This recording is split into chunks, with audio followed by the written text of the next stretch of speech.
saya satu, anaknya tiga, kemudian tinggal di perumahan Dumas Salatiga. Saya lahir di Kudus 5 Maret 1963. Kemudian pekerjaan saya pernah jadi wartawan penguasa, kemudian sekarang wira swasta di jasa konstruksi, terus beberapa kali jadi panitia kawasan dan auditor. Nah, terus sekarang menjadi pengurus Kadin Salatiga 2 periode, kemudian pengurus Dewan Pendidikan 2 periode, kemudian di pengurus di cabang Nahdlatul Ulama NU di Salatiga 2 periode.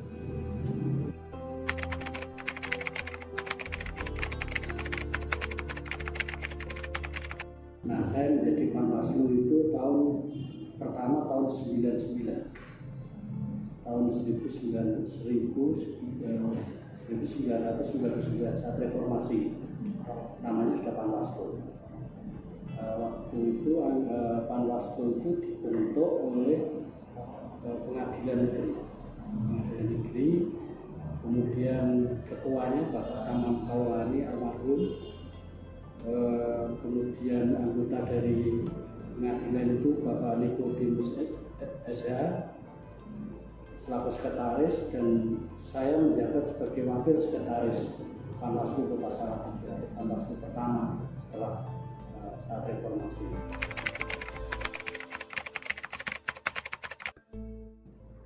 Nah, terus anggota-anggotanya itu dari tokoh masyarakat dan tokoh agama. Yang saya masih ingat itu Pak Mangkububit itu dari Hindu, kemudian Pak Tony Wagum itu dari perguruan tinggi, lalu Pak Darsono itu tokoh masyarakat, kemudian ada Pak Arifin, Muhammad Arifin itu dari NU, yang lain saya lupa.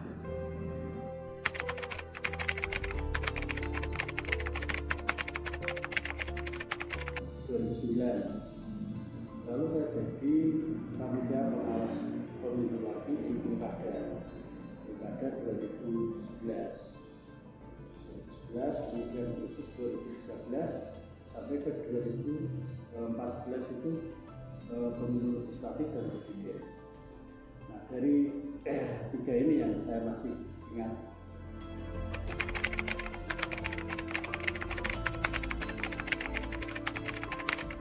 Itu pengalaman saya bahwa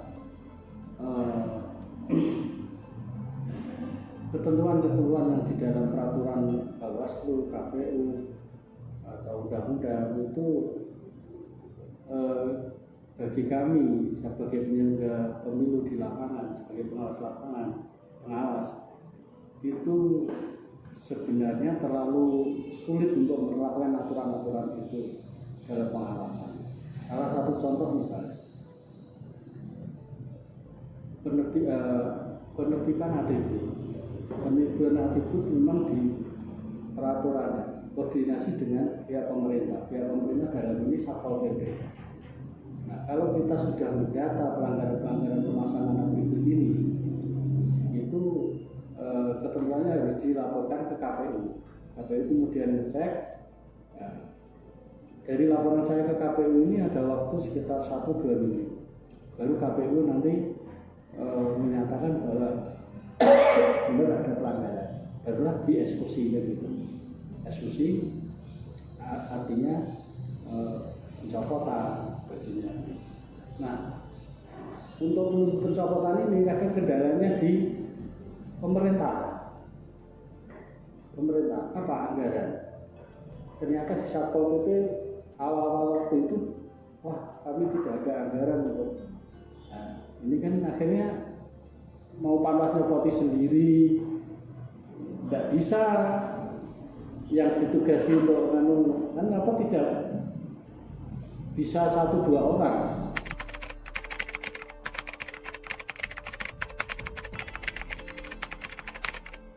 masih ada kendala lagi. Anggaran kalau pemilunya ini berjalan misalnya awal tahun Januari, Februari, Maret, April, anggaran pemerintah kan belum keluar. Masuk pemilu 2004 nanti ini karena yang eksekusi untuk kementerian atribut itu dari Satpol PP, kita mengawal. Nah, kesulitan itu yang mengakibatkan kita kadang dicemooh orang itu panwasnya piye kok ada dicopot. Ngertinya kan kita, padahal kita sudah melakukan. KPU sudah merekomendasikan untuk segera ditertibkan, sementara di anggarannya belum turun. Harusnya kita usulkan belum turun itu. Nah, akhirnya kan atribut itu jadi tambah rimbun gitu, akhirnya bisa dilepas. Nah, anggaran itu kan orang terus jadi pencopotan itu kita copot, sudah kita bersihkan di antara anggaran dan besok muncul lagi. Untuk merekomendasi KPU butuh waktu seminggu 2 minggu. Ini sudah tambah lagi kan. Nah, setelah kita hari-hari bisa akhirnya mau melepasi atribut itu mulai berkurang diambil oleh pemilih dari partai-partai itu, karena dia tahu mau ada penertiban. Tapi begitu tanggal hari sudah selesai, besok muncul lagi gitu. Nah, itu yang terjadi ke saya. Maka saran saya kalau bisa itu anggaran untuk penertiban atribut dan sebagainya ada di Bawaslu. Kenapa? Bawaslu bisa melaksanakan sewaktu-waktu dengan merekrut tenaga kasar naik pemilihan itu, terus dengan dibantu oleh keamanan polisi dan tentara, TNI dan aparat lain Satpol PP sebagainya. Nah, itu kita bisa Bawaslu bisa melakukan pembersihan atribut itu bisa tuntas, bisa tidak dicemooh orang, ini sudah tetapi sekarang media sudah digital, mungkin pemasaran atribut sudah tidak lagi tidak tapi mungkin nanti ada masalah lagi di pengawasan. Bagaimana orang bisa mengawasi ada grup WA yang ada Facebook dan sebagainya, itu juga perlu aturan lagi yang lebih detail lagi.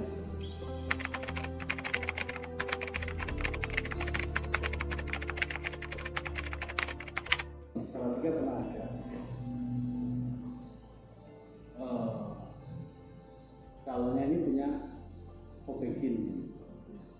Nah, itu ada selebaran yang dikirim kayak tiket gitu, bagikan ke masyarakat bahwa tanggal sekian ada pembagian, ada untuk mengambil BBM premium atau 3 liter untuk sepeda motor, kalau mobil 5 liter. Tapi di sana tidak menyelenggarakan, akhirnya orang berbondong-bondong ke sana. Nah, di sini kan akhirnya menimbulkan image bahwa ngapusi, menjelekkan calon seperti itu. Ada juga tiket pembagian sembako, itu tiket sembako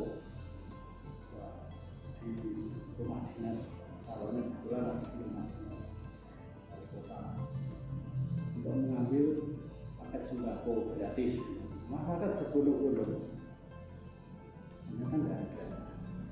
Itu belum lagi yang namanya hitam panjangnya hitam, yang lainnya dulu bentuknya lewat brosur ya, dan saat ini sudah pakai digital, HP sebagainya. Nah, itu bentuknya lain. Nah, itu mulai sekarang Bawaslu harus mencermati itu, proses pengawasannya bagaimana.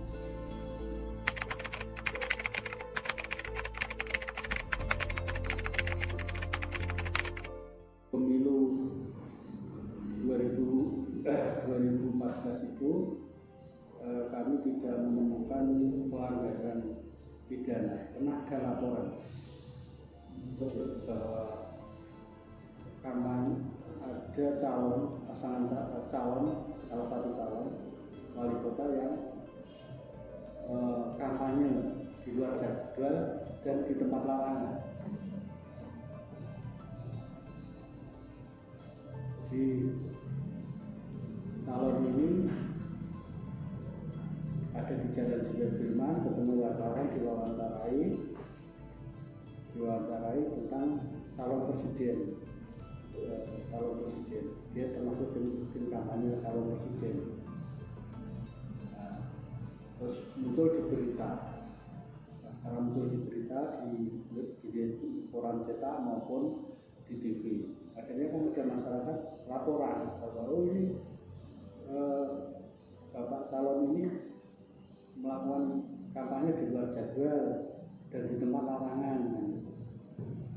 Laporan saya terima, saya kasih teman-teman, mas. Nah, akhirnya kita tidak bisa menjerat calon itu. Karena apa? Definisi kampanye itu kan menyampaikan visi misi, terus ada atribut, ada backdrop, ada umbul-umbul itu.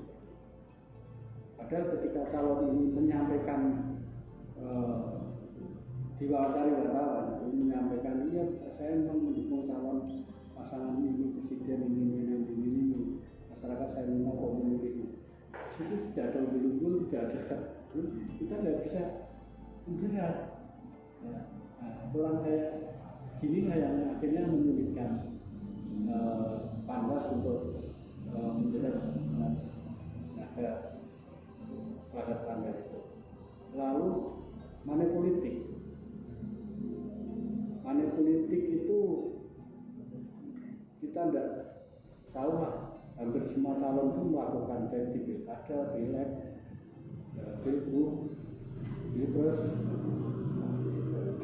di aturan waktu itu bahwa money politik itu di kampanye itu kalau yang bagikan itu tim kampanye, misalnya dia bagikan uang atau sembako dan sebagainya, tim kampanye dan pasangan calon. Nah, tapi ketika orang pinter sudah tahu aturan ini, yang bagi bukan calon maupun tim suksesnya, orang lain. Jadi misalnya ada calon yang masuk ke pasar, terus belanja, bayar, tapi belanjanya ini langsung dikasihkan orang. Dikasihkan orang. Ketika kita telusuri, yang ngasih uang siapa? Gitu. Si A misalnya, dari pasangan ini. Ya. Ternyata saya cari di daftar tim sukses nggak ada. Nah itu kan pandai-pandainya mereka untuk mensiasati itu. Lalu di habis kampanye itu ada tahapan minggu tenang 3 hari. Ini di aturan pemilu pilkada sebagainya itu ada nggak diatur? Tidak aturan. Jadi jeda 3 hari itu menjelang hari esok pencalonan pencoblosan itu tidak diatur money politik itu. Jadi ketika Panwas mendapat laporan ada pembagian itu yang bagi calonnya atau tim suksesnya atau orang lain, kita nggak bisa apa-apa. Karena apa? Aturannya tidak diatur.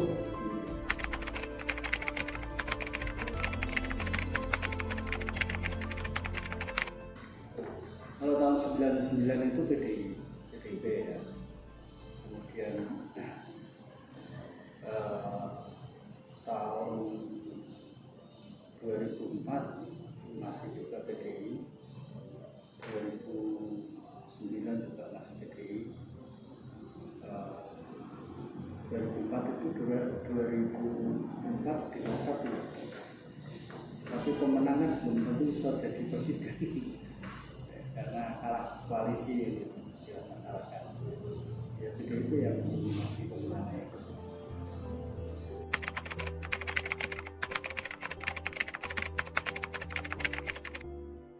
Itu dilantik oleh Bawaslu Jateng.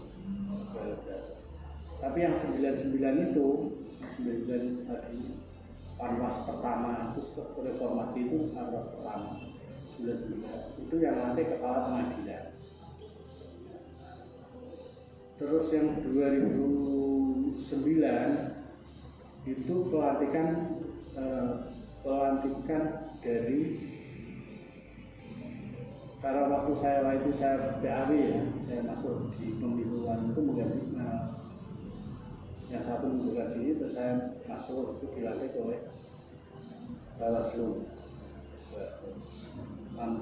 Dulu masih Bawaslu provinsi ya. Nah, yang 2014 itu pelantikan, seleksi dan pelantikan, seleksinya yang melaksanakan Jawa Tengah, tapi pelantikannya di pusat, di Bawaslu pusat.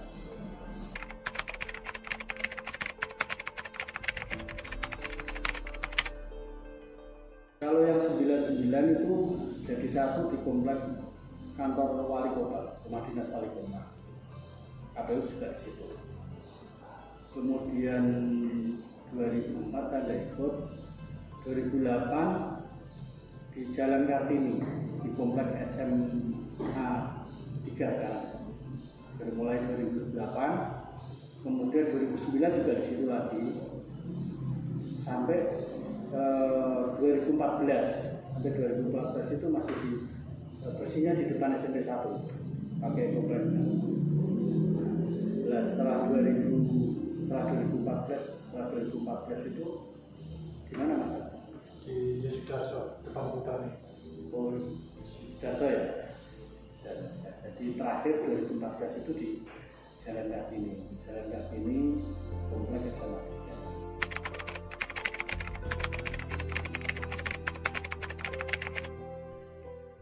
Sarana di kantor tahun 99 ya hanya ada meja dan kursi dan satu mesin ketik. Mobil aja dipinjami Pemkot secara bergiliran dari dinas satu ke dinas yang lain. Jadi misalnya dinas pendidikan itu dijatah minjemi Panwas 2 hari, besok dinas mana lagi, bergantian. Kemudian gajinya honornya itu ketua aja 150, sekretaris 125, anggotanya 100.000. Anggotanya ada 11, semua personilnya ada 11 alasnya. Nah, baru 2004 itu udah beda, saya ikut. Nah, 2008 itu ya, anggaran tetap dari pemerintah. Nah, sarana prasarananya sudah dikasih mobil pinjaman dinas dari pemerintah. Mobilnya yang tidak bagus lah, biasa saja. Kemudian meja kursi juga disiapkan oleh pemerintah, tapi juga ada anggaran dari APBN dari pusat. Itu sifatnya sewa kayak begini sewa, itu sewa, bisa beli sewaan. Anggarannya sewa bulan misalnya AC bulan 300.000, terus mobil juga sewa dari karena itu waktu itu kan sudah mulai bahwa Panwas itu harus netral, jangan sampai difasilitasi pemerintah. Jadi sekarang lebih netral lagi karena fasilitas pemerintah nyaris tidak ada ya.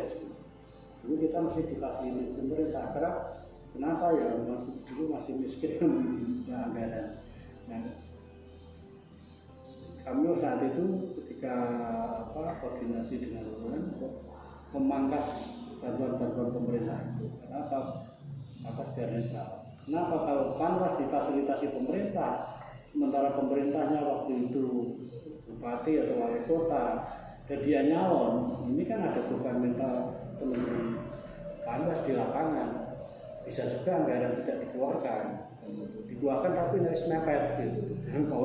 Mau selesai, mau tinggal coblosan atau ya gitu. Mas aku mungkin pertama kali seperti itu Mas. Anggaran itu sampai nggak keluar.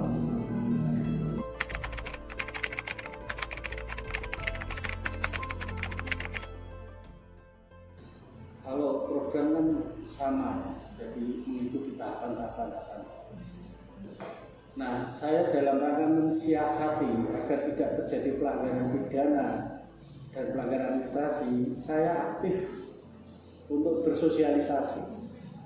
Jadi misalnya begini, ada informasi dari Panwascam untuk akan ada pejabat pusat atau akan kampanye, tidak kampanye, tapi kampanye terselubung. Itu kita datangi panitianya, kayak apa seperti itu, kan kegiatannya. Itu ada atribut enggak? Ya sedikit, kalau bisa jangan. Karena ini tidak masa kampanye, tidak jadwal. Nanti yang pidato juga, karena yang datang tokoh partai. Nanti yang pidato juga jangan kampanye gitu.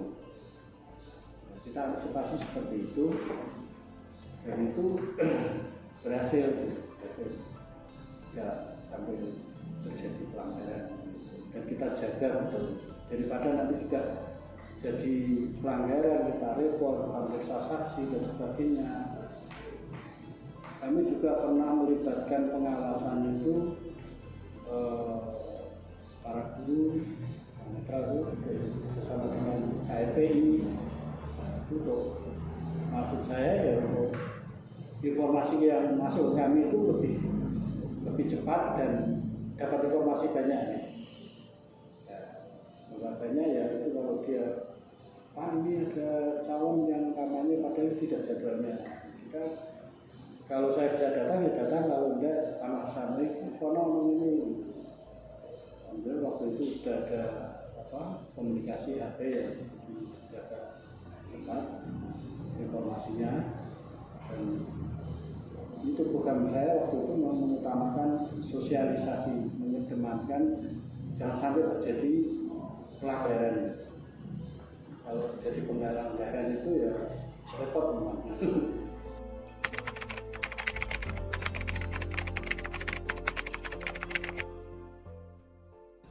Kita pernah saat tadi saya sebutkan kerjasama dengan KNPI, kerjasama dengan Dinas Pendidikan, para guru dalam rangka mensosialisasi pengawasan tadi. Kemudian dengan tokoh-tokoh masyarakat, kita rajin untuk mendatangi masyarakat agar dia tidak takut untuk menyuarakan kalau ada pelanggaran, dan itu berhasil juga. Dia hanya sekadar memberi informasi, Pak ini ada baliho di dekat masjid, itu kan tidak boleh, jaraknya harus 50 meter. Pak ini ada atribut yang dekat tempat ibadah, dekat sekolah, kita langsung tidak lanjuti. Kita memanggil yang masalah, mungkin melanggar Pak, Bu atau Mas, untuk dilepas. Karena apa? Karena sudah ada kewenangan, tidak punya kewenangan untuk melepas. Jadi kita pendekatan, itulah bagusnya kerjasama dengan stakeholder. Karena Panwas itu di Panwasan ada 3, PPL tiap kurang 1. Nah kalau kita melibatkan stakeholder itu kan enak, mereka segera memberi informasi. Nah, dan waktu itu memang ada anggaran untuk stakeholder kita, ada undang per kecamatan 200, terus uang sakunya 100 sampai 200 berapa guru ya gitu, kita kumpulkan 200, terus KNPI juga kita kumpulkan, terus ada transportnya, ya kita tidak hanya sekadar undang ngasih snack gitu aja, tapi kalau ada saluran seperti itu kan semangat. Ya dari 200 orang ini mungkin yang tetes laporan sekitar separuh itu.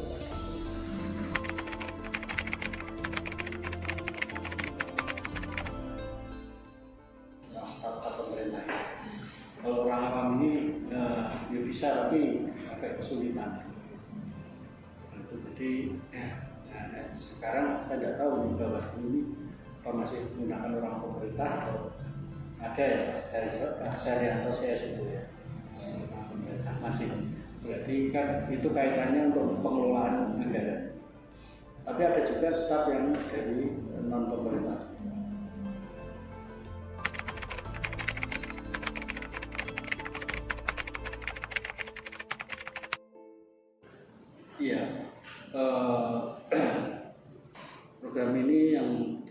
Bawaslu Salatiga Jawa Tengah bagus. Dan tadi sebelum masuk ke acara wawancara ini saya ngobrol dengan Mas Agung dan Mas saya bahwa untuk pemilu 99 itu dokumennya mungkin sudah tidak ada, karena waktu itu yang handle dokumen kan di pengadilan. Tidak tahu kalau pengadilan masih menyimpan. Tapi saya sebagai pengawas masih punya 2 sertifikat sebagai pengawas pemilu yang dikeluarkan oleh Mahkamah Agung, dan 1 sertifikat yang dikeluarkan oleh Bapak Rudini selaku Ketua KPU. Jadi KPU memberi penghargaan kepada semua penyelenggara pemilu. Jadi bukti bahwa 99 itu sudah ada Panwaslu itu saya ada bukti tertulisnya itu. Tapi kalau dokumen di pengadilan. Kemudian mulai 2008 saya sudah diambil kada ya pilgub itu ada, sudah diambil Mas Kri siapa. Terus yang pemilu 2009 itu ada Mas Kri? Ada Bu kita buat, tapi nyebutnya di mana, tapi sudah dapat yang bagus. 2014 juga kita buat dokumen. Memang waktu itu disarankan untuk Bawaslu, untuk Bawaslu untuk membuat laporan. Itu sudah ada. Nah, saya saran ke Bawaslu ke depan, ya membuatkan sejarah Bawaslu ini penting karena selain untuk kepentingan kita sendiri juga mungkin kepentingan untuk anak cucu kita pemilu. Dan itu dokumen saya ada di perpustakaan, saya simpan titipkan di sana. Jadi soal masuk di keuangan, dokumennya tinggal ada di sana. Karena ini daerahnya digital, Bawaslu ini harus belajar atau dengan stakeholder yang menguasai tentang IT, sehingga di kemudian hari dalam pelaksanaan pemilu 2004 itu sudah tertata bagus bagaimana menyikapi pelanggaran-pelanggaran lewat media sosial itu. Nah, pentingnya bekerjasama dengan stakeholder tadi, kan misalnya saya di NU gitu, saya punya grup NU, ada stakeholder dari KMPI mesti punya grup dia kan gitu. Nah, disitulah nanti mesti muncul kampanye hitam bagiannya. Nah, orang-orang ini nanti bisa melaporkan ke kita kan gitu. Kami ada ini gitu. Nah, itu menurut pemahaman saya seperti itu. Bawaslu merekrut paling tidak itu punya teman banyak lah organisasi-organisasi ini. Misalnya Mas Buberi dari orang Ansor itu kelompoknya tahu gitu. Jadi lebih banyak teman itu akan bisa membantu. Jangan sungkan-sungkan turun ke lapangan meminta informasi.